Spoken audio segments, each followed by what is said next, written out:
in really desperate need of a win after big losses last week. Audrey Kell was the faster team out there. They get the win 16-13 over the Cougars on the road, mind you. Now let's sprinkle in some conference competition. We see the first conference matchup for Weddington and the new kids in Charlotte Catholic. Weddington on the road and making sure Catholic feels what it's like to be in the Southern Carolina Conference. It's a little bit different in that conference. They get a big win, 42-7. Now this isn't a conference game, but it is a rivalry game. Providence up against Butler, and Providence getting the upset win over Butler in their rivals, the Bulldogs, with a big win, 27-21. All right, now into some private versus public school action. The Chris James Bowl, both head coaches named Chris James. Myers Park getting the better of the Knights in this one, a 24-6 victory over Christian as Myers Park bounces back from a loss last week. Now, we talked about Myers Park. Mallard Creek has had two big wins, this one included, and Myers Park the week before. They went on the road to finish their non-conference competition up against Cardinal Gibbons, and they get a much-needed win, cementing really what they wanted to do before non-conference into conference play. Speaking of conference play, Olympic hosting Cox Mill in their new look conference, and Olympic was firing on all cylinders, came fast out of the gate in their first week of conference competition. They look to carry that momentum as they continue on throughout. Now, speaking of conference competition, we've got Cuthbertson up against Porter Ridge. These two teams really try to fight for basically second place whenever Weddington is being so dominant. They're making sure they're still in the postseason, and both teams more than likely will be. But Porter Ridge has the early step ahead of them with getting a big win, 42-17 over the Cavaliers. It's a big win for Porter Ridge. Last week we saw Valentine Ridge get its first win ever as a school. They were trying to continue that momentum, get their first win at home ever. Going up against R.J. Reynolds coming into town. The defense was firing on all cylinders at the beginning, but could not hold it to the end. Now, speaking of first wins, we see North Iredell getting a huge first win of the season. They really needed it before they started conference competition. They've got a bye this week, so they're hoping to recuperate and really ride that momentum into conference competition. You see the pick six here. They went all the way down the field, got that win that they desperately needed, and maybe that can turn their season around. We talk about some more conference competition. We go now to Hickory Ridge up against Central Cabarrus, and the Raging Bulls can't stop this Raging running back right here, going all the way untouched to the end zone to just start the scoring off for Central Cabarrus and getting a big win for the Vikings in that matchup. Continuing on now, we see J.M. Robinson getting a win to start conference competition. They've been up and down all season, so maybe once they now get into their conference competition, they can really cement themselves as the top dogs there. We look now, North Meck up against Hopewell, the blocked field goal to keep the lead for North Meck, and you're not allowed to run a field goal back once you've blocked it, but North Meck doesn't really care at this point. They're going to make sure that they get the quote-unquote touchdown as they get a win over Hopewell, and that's going to start off as they go into conference competition. And then we talk about teams outside of our area now. Fort Mill was undefeated up until this point, but they cannot hold their ground up against Catawba Ridge. You see the defensive back just nowhere near the wide receiver there. They get a first loss of the season. There was one guy, though, that stood out among all these plays, and that is our guy who's our NIL Spotlight of the Week. Let's take a look now at Brody Keefe of Myers Park. The Duke commit has been all over the field all season long, not just in this one. Look at, that's also at Charlotte Christian. He's celebrating with all of his classmates right there. He's got the fans showing up. Love the fans showing up. He's got confidence. He's got a lot of swag. And when you have the Duke commit already in hand and you've been playing the way he's been playing, you really have the ability to kind of show off a little bit. And he backs it up, right? I believe we've said his name every week on the Blitz. Yeah, it doesn't matter who he's playing against, where he's at. On the road against Mallard Creek, he gets the moss over the defensive back. There's probably that was the second one or third one of the year, actually. There's a little bit of DPI there, but he doesn't care, right? And he gets another big play here up against Providence at home. And this is the move of the year. I mean, look at that. Just making sure the defensive back's going clear the other direction. And then even in week one up against J.M. Robinson, you talk about mossing guys week in and week out. He did it early on, and he's done it often. That first highlight we saw. Duke getting a great commit in Brody Keefe. Absolutely. Remember that name. You're going to hear it a lot. Okay. Absolutely. So that's week 5. Everybody take a deep breath. Jack, you need a deep breath? You good? Yeah. All right, let's go to week 6, and let's talk about tonight's football action and our Bayhackle Sports Game of the Week that kicks off in less than 30 minutes right over on MeTV. Yeah, tonight we have West Charlotte, who's traveling to Mallard Creek. Now, West Charlotte comes into tonight's game with a somewhat surprising 3-2 record, as the defending 3A state champs are riding now a 2-game winning streak, which they really needed after that 1-2 start. Mallard Creek, however, bringing in a 4-1 record into tonight's game, also on a 2-game winning streak. Theirs, though, being Myers Park and Cardinal Gibbons. So we had a chance to catch up with both coaches who know they're in for a tough game tonight. we were a little bit more undefeated than we are with 2 losses. I realized that, we're going to overtime. We need to be a little bit better than what we are. It's just about preparation, but I do think that we are the best team in the state of North Carolina, but our record's not going to show that right now. So we have to grow from the mistakes. Have we grown enough? That's the key. Like, this is a big statement game coming up versus Mallard Creek. They've arguably had the toughest schedule out of anybody. And, game for game, that you can't argue their schedule is very tough. Now, as we said, Mallard Creek comes in with 2 impressive wins over the last 2 weeks. This will be, get this, only their second home game of the season. Here's what Coach Kennedy Tinsley had to say on tonight's matchup. As always, West Charlotte is, a great program, obviously rich with tradition and success. And then last year, them winning the 3A state championships was huge for our conference, and so now we're in a new conference, but we're still in there with West Charlotte, and so them being named one of the top teams in the state, and then having the schedule that they've had, they've obviously shown that they're a very good team, man, that looks to have a great season. And so with that challenge ahead of us, I think for us it's always the same. We want to play to the best of our ability, have great weeks of practice, and ultimately look to get the most out of our team. Kickoff of our Bahakel Sports Game of the Week is set for 7 p.m. And if you can't get out to Mallard Creek, you can catch all the action on MeTV. Might be 2 of the best coaches in our area. Probably, I would say so. It's not a hard thing to say. No, exactly. All right, we have more Varsity Spotlight ahead as we head to Butler High School and get to know a young lady who's one of the best players on the hardwood in the Queen City. We'll be right back. You don't want to miss it.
Welcome back to Varsity Spotlight. Every week we introduce you to high school athletes from around the Queen City who have great stories to tell.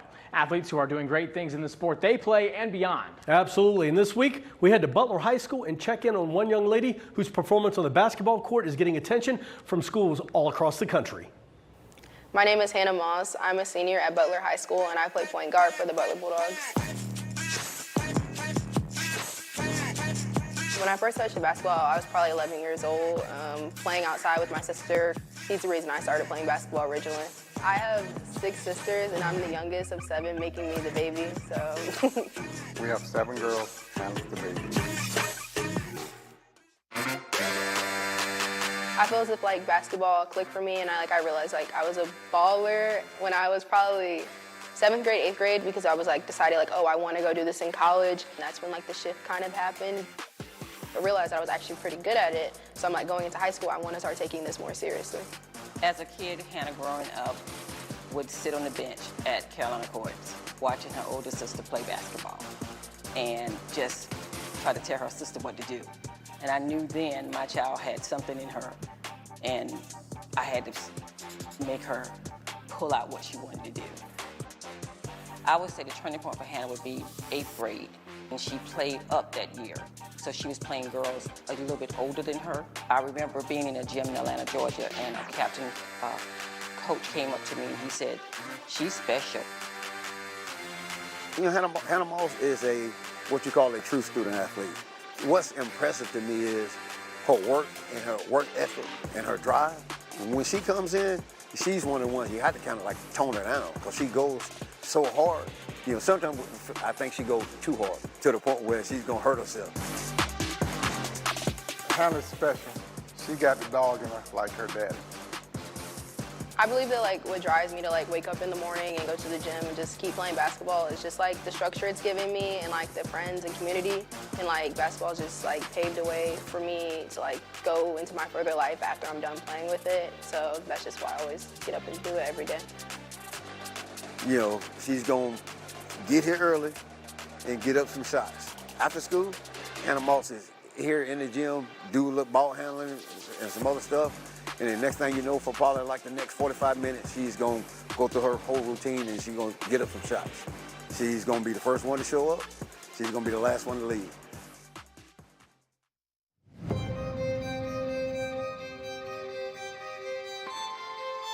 I've been here at Butler 27 years. In my 27 years, I have not coached an athlete that is as passionate and as driven as Hannah Moss.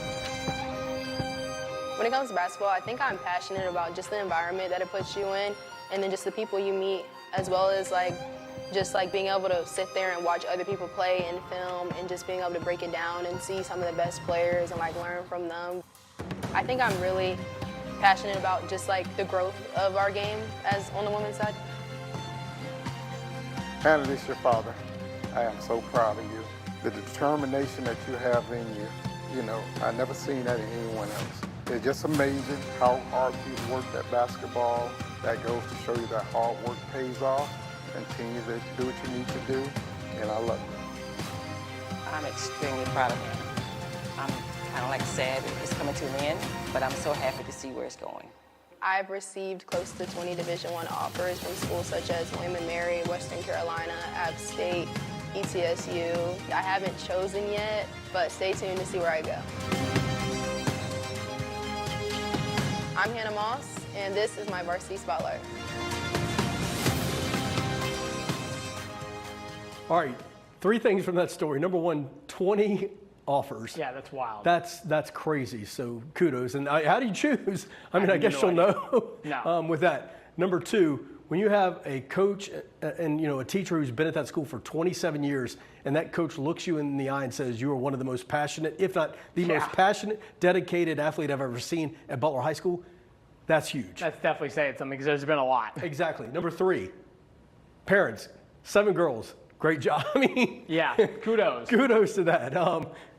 So that's pretty cool. Absolutely, and I'm not envying her having to make that decision between 20 different schools. I know. But it's definitely a good decision to have to make. Absolutely. So listen, if you have a story you want us to tell, make sure you reach out to us. You can head over to WCCBcharlotte.com, or you can hit us up on our social media sites. We'd love to tell the stories. They're great stories out there. Absolutely. Now, coming up next, we're going to check in on some volleyball and soccer action that took place over the last few days here in the Queen City and the surrounding areas. We'll be right back with more Varsity Spotlight.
Welcome back to Varsity Spotlight. I'm Jack Taylor.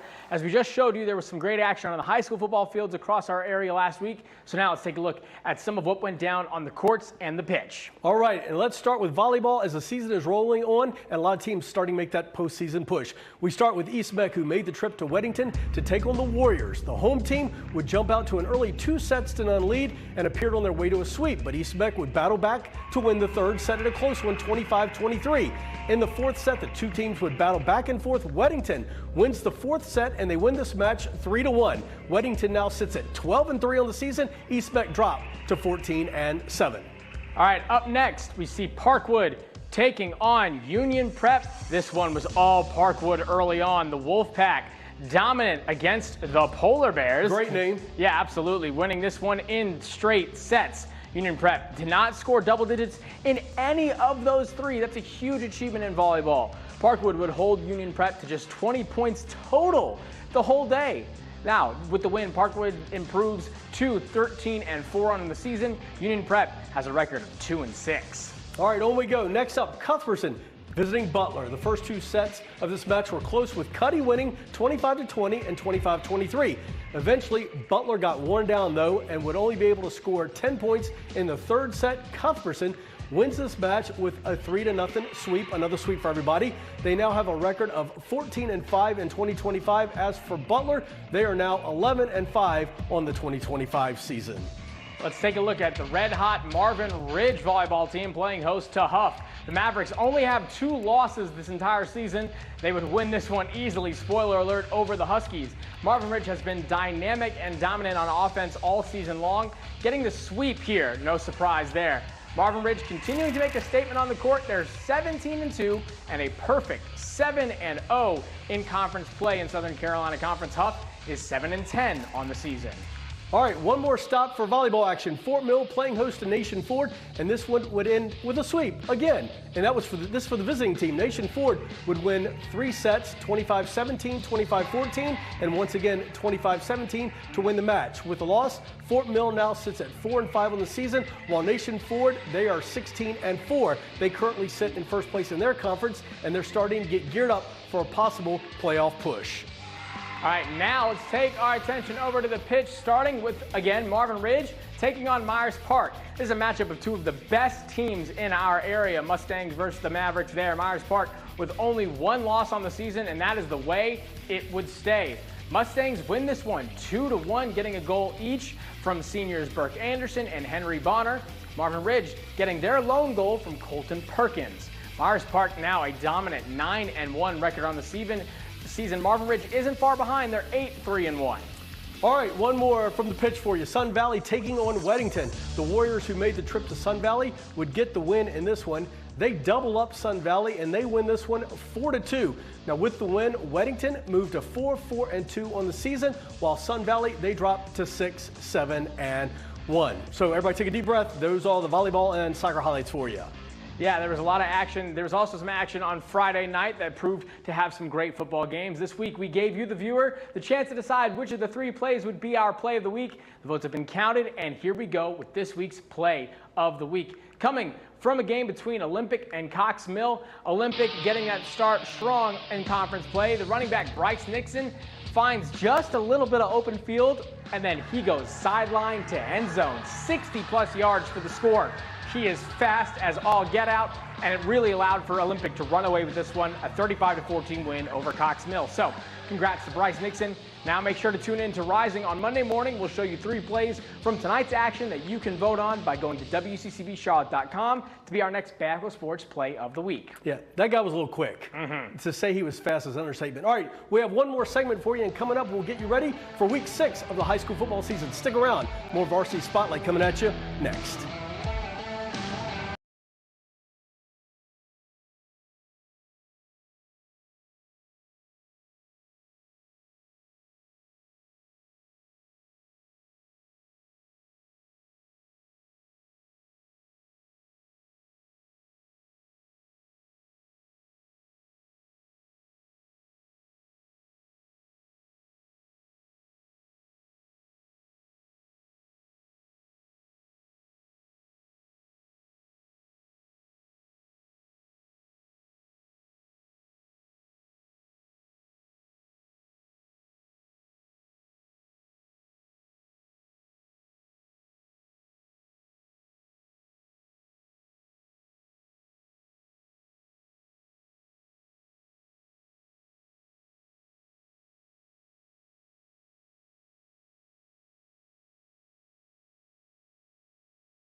Hey there, everyone. Welcome back to Varsity Spotlight. I'm Jeff Taylor. That's Jack Taylor. We're just a few minutes away from kickoff of week number 6 of high school football. There's some great matchups. We'll get to those in just a sec.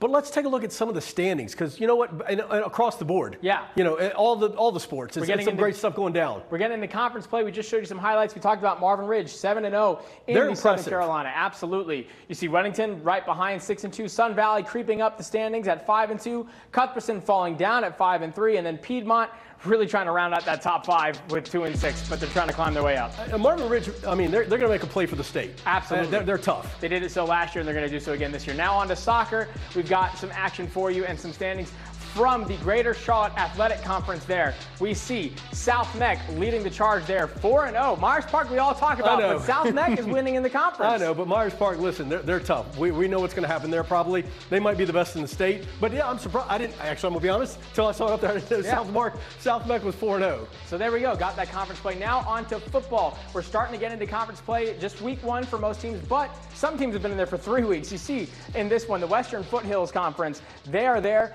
Hickory, of course, way up, and then Shelby as well in theirs, both 3-0. Lincolnton 3-0. Stuart Kramer right behind. Both of those teams really fighting to try to get to the top of that in that extra conference as well. And the rest of the conferences are going to start getting into play as well, so it should be a big matchup. And when you talk about, Shelby, we're talking historic. Absolutely. An historic program, so not surprised to see them out to the quick start. Lincoln, same thing. Stuart Kramer, I mean, listen, that's a gauntlet right there. Absolutely it is. Now, we talked about the conferences. Let's look at some of the games that are coming up tonight as conference play goes on full. We've got Ashbrook hosting North Gas, and Ashbrook's undefeated. They got a big win against South Point last week. 2 undefeated teams going head-to-head, so that should be a big matchup for that conference. We talk about it. Hunter Huss is going to be taking on South Point. Hunter Huss only has 1 loss. South Point only has 1 loss. So that's going to be a huge conference competition for that area to see really who's going to find their way into the postseason. Then we talk about Ballantyne Ridge. They're going to be taking on East Meck for their first games in conference play, which could be a big chance. Fun one. It could be a fun one. It'll be a big chance for Ballantyne Ridge to try to bounce back. Yep. Same with East Meck after losing to South Meck. We talk about it. Providence as well going into conference play, taking on Barry, hosting them. They could really push the momentum going into conference play. You're talking about momentum. Getting the win against Butler, they have a chance to take it a notch. Absolutely. You see, Rocky River, they got a big win against Garinger last week at home, so they really were able to kind of come into the non-conference play or in the conference competition with a win. Don't know if it's going to be enough there. Speaking of which, J.M. Robinson starts off their conference competition against, get this, a newcomer in their area, Salisbury, in the same conference as J.M. Robinson. That's going to be a good ball game. I think so. If Salisbury comes to play, they've been out to a slow start. I know, but Catholic's got conference competition as well, trying to bounce back and get a win. They're going to be taking on Porter Ridge, though, so it could be a brutal 2-game stretch for Charlotte Catholic that's now joining this conference. Yeah. Could be really struggle for the Cougars, or a chance to make that statement game in this one as well. You see Cougars really have a chance, and Cuthbertson, really they have a chance to try to get a big one as well. We talked about it, Weddington up against Sun Valley. That's another big game. Then we see Chambers, they're going to be taking on Butler, another big game for both of those teams coming off the conference play. Yeah, they both need big wins in those weeks as well. So there's a lot of chances for some action here. And some other ones that we're not showing you, but we did talk about Fort Mill taking on Catawba Ridge, trying to get a win after losing there. You get Providence Day hosting Cannon, and then Stuart Kramer at Shelby, like we just talked about. That's a big matchup. Basically, you're looking at, what, the top? The top 3 there, both undefeated in the conference. Yep, absolutely. All right, well, that's it for this week's Varsity Spotlight. Stay tuned for our Bayhackle Sports Game of the Week between Mallard Creek and West Charlotte. Just head over to MeTV to catch all the action. And right after that, come back to WCCB. We'll bring you all the scores and highlights from an exciting Week 6 on the Blitz during the 10 p.m. news. We'll see you then. Enjoy your Friday night. Enjoy all the high school sports, from football to volleyball to soccer. We will see you next Friday. You wanna know where I am. You wanna know exactly what goes